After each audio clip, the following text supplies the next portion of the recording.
ইসরায়েলের সব বিশ্ববিদ্যালয় ও গবেষণা প্রতিষ্ঠানের সঙ্গে সম্পর্ক ছেদ করেছে বেলজিয়ামের গেন্ট ইউনিভার্সিটি। জেরুজালেমের মানবাধিকার নীতির সঙ্গে বিশ্ববিদ্যালয় ও গবেষণা প্রতিষ্ঠানের সম্পৃক্ততার কারণে এই সিদ্ধান্ত নিয়েছে বেলজিয়ামের উচ্চশিক্ষা প্রতিষ্ঠানটি। শুক্রবার বিশ্ববিদ্যালয়টির পক্ষ থেকে এই সিদ্ধান্তের কথা জানানো হয়েছে।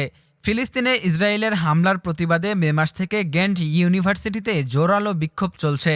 বিশ্ববিদ্যালয় ক্যাম্পাসের কিছু অংশ বিক্ষুব্ধ শিক্ষার্থীরা প্রতিবাদ ও বিক্ষোভ করে আসছেন। সেখান থেকে ইসরায়েলের বিরুদ্ধে ব্যবস্থা নেওয়ার দাবি ওঠে। ইউরোপে বিশ্ববিদ্যালয়টি ইউগেন্ট নামে পরিচিত।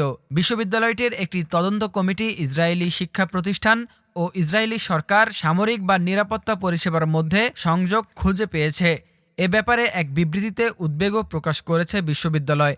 আন্তর্জাতিক অপরাধ আদালতের এক রায়ে উল্লেখ করে বলা হয়েছে, সাম্প্রতিক মাসগুলোয় গাজায় মানবিক পরিস্থিতি আরও খারাপ হয়েছে। বিশ্ববিদ্যালয়টি এই রায় আমলে নিয়েছে। ইউগেন্ট 2 সপ্তাহ আগে 3টি ইসরায়েলি প্রতিষ্ঠানের সঙ্গে সম্পর্ক ছিন্ন করেছিল। ইসরায়েলি 18টি একাডেমিক প্রতিষ্ঠানের সঙ্গে বিশ্ববিদ্যালয়টির অংশীদারিত্ব রয়েছে।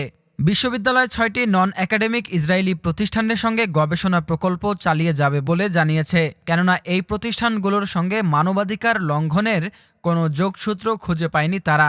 এর আগে গত সপ্তাহে বেলজিয়ামের আরও 2টি বিশ্ববিদ্যালয় ইসরায়েলি প্রতিষ্ঠানের সঙ্গে তাদের সহযোগিতার নীতি পরিবর্তনের ঘোষণা দিয়েছিল। এর মধ্যে অ্যান্টওয়ার্প বিশ্ববিদ্যালয় জানিয়েছিল ইসরায়েলি প্রতিষ্ঠানগুলোর সঙ্গে চলমান গবেষণা প্রকল্পগুলো চালিয়ে যাবে, তবে নতুন প্রকল্পগুলো স্থগিত করবে।